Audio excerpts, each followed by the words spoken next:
Bien, jóvenes, continuando con la revisión de los ejercicios, vamos a pasar al ejercicio 3. En realidad este ejercicio ya lo hemos hecho varias veces de diferente forma, ¿ok? No solamente para aprender a procesos, sino hemos visto para procesos repetitivos, hemos visto para ya el manejo de vectores en la anterior práctica. Y ahora vemos cómo esto se va complementando y podemos optimizar siempre la solución del problema. Dice claramente almacenar n números en un vector, elevar al cuadrado cada valor almacenado en el vector, almacenar el resultado en otro vector, imprimir el vector original y el vector resultante, ¿sí? Nosotros habíamos hecho este trabajo solamente con un solo vector, ¿sí? Y ahora nos piden que mantengamos el vector original y más bien llenemos el resultado en un vector resultante, ¿sí? Nuevamente vamos a comenzar por el main. Yo voy a definir un vector original de 30 posiciones, un vector resultante de 30, el tamaño que se lo vamos a solicitar al usuario, ¿sí? Vamos a llenar el vector original y luego vamos a mandar a ejercicio 3 el vector original, el tamaño y el vector resultante, ¿ok? ¿Qué hace esta función o este procedimiento, perdón? Agarra nuevamente, hace variar i entre 0 y el tamaño menos 1 del vector, ¿okay? Para manejar los índices del vector, y lo que hace es en cada posición del vector resultante almacenamos el cuadrado del vector original de la misma posición. Es decir, la posición 0 del vector resultante va a ser igual a el número almacenado en la posición 0 del vector original multiplicado por el valor almacenado en la posición 0 del mismo vector original. Así lo elevamos al cuadrado, ¿no es cierto? Entonces, esta operación nos ayuda a hacer eso. Fíjense cómo se reduce nuevamente la complejidad del ejercicio. Y todo pasa por llamadas a procedimientos o funciones que yo ya tenía desarrollados antes. ¿Cómo funciona? Lo voy a hacer correr. Ahí está, tamaño del vector, por ejemplo, 5, ingrese números 1, 3, 5, 7, 9. El vector original es 1, 3, 5, 7, 9 y el vector resultante es 1 al cuadrado, 1, 3 al cuadrado, 9, 5 al cuadrado, 25, 7 al cuadrado, 49 y 9 al cuadrado, 81. Así yo elevo todos los elementos del vector original al cuadrado y mantengo, fíjense, eso es lo importante de este ejercicio, mantengo un vector original con todos los números almacenados ahí y tengo un vector resultante con todo también almacenado debidamente. ¿Ok? Entonces, mucho cuidado con este tipo de ejercicios donde se nos demanda mantener los valores originales almacenados en algún sitio. ¿Ok? Pasemos al cuarto ejercicio, ¿sí? Que es, digamos, quizás el ejercicio más larguito, pero no por la complejidad, sino por la cantidad de datos que nos piden calcular. Fíjense, almacenar n números en un vector, imprimir cuántos son ceros, cuántos son negativos, cuántos son positivos, imprimir además la suma de los negativos y la suma de los positivos. Vamos a comenzar por el main. ¿Qué hemos hecho? Hemos definido variables para contar todo, absolutamente. Los ceros, negativos, positivos, suma de negativos y suma de positivos. Todos estos datos los voy a mandar, esta vez ya no a un procedimiento, los voy a mandar a una función. ¿Qué va a hacer la función? La función me va a calcular los ceros en el nombre de la función. Y voy a hacer devolver en negativos, positivos, suma de negativos y suma de positivos los otros datos. ¿Ok? Obviamente, antes de mandarlo, tengo que llenar el vector y manejar el n como el tamaño del vector. ¿Sí? ¿Cómo lo hacemos? Cuando llegan estos datos, ¿sí? Vamos recorriendo. Primero, bueno, vamos a recorrer todos los elementos del vector gracias a este for, ¿sí? Y por cada elemento que visitemos vamos a preguntar, ¿es 0? Y si es 0, lo contamos. Y luego pasa. Si es diferente de 0, se viene recién por este else. Y en diferente de 0 vamos a consultar si es positivo o si es negativo. Si es positivo, lo contamos como positivo y lo sumamos a la suma de los positivos. Y si es negativo, sumamos a los negativos y también lo contamos como negativo.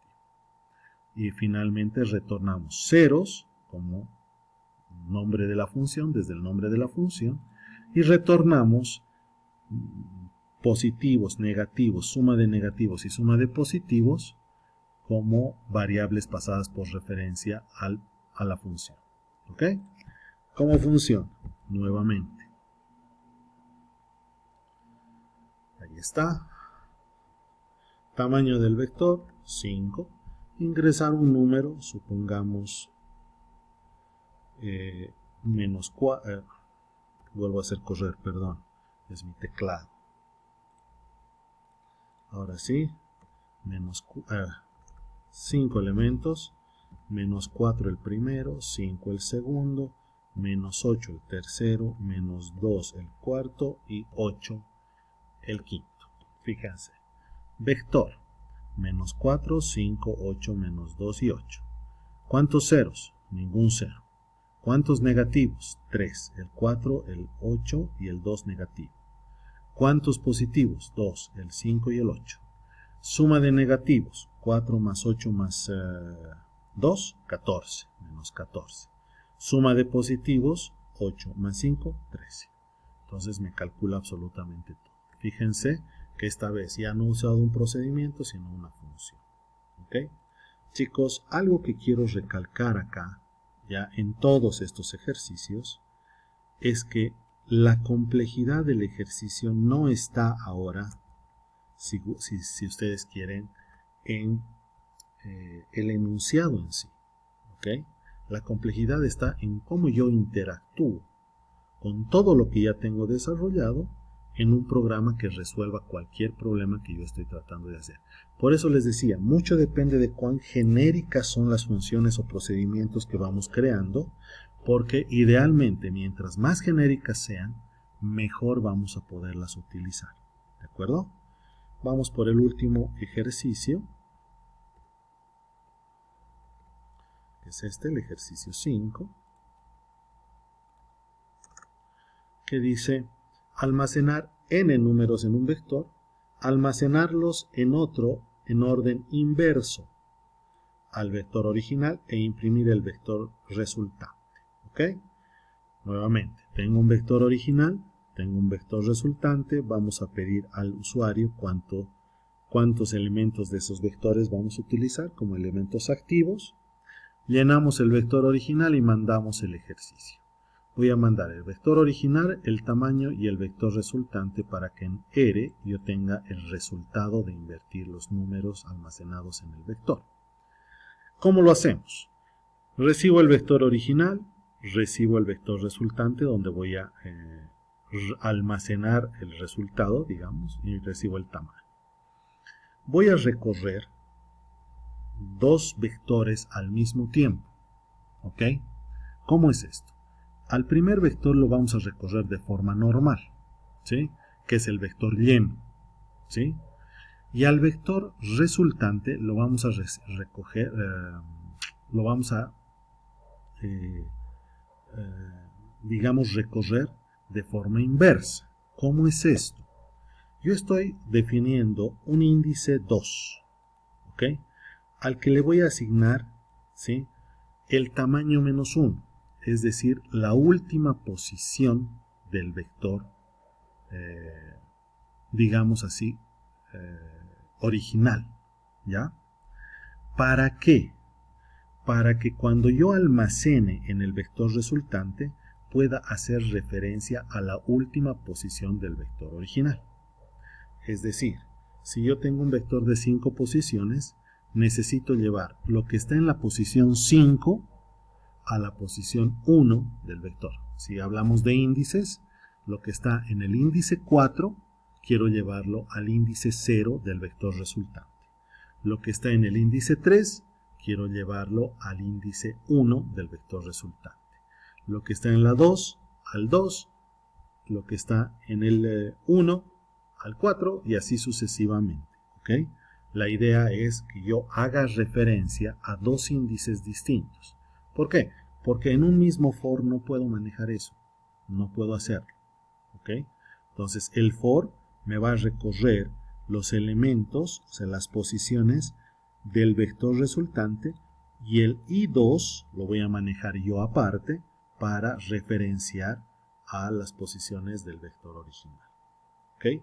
Entonces ese jueguito, ¿sí?, es el que ustedes tienen que ir practicando cada vez más. No me puedo perder en estos índices, ¿no es cierto?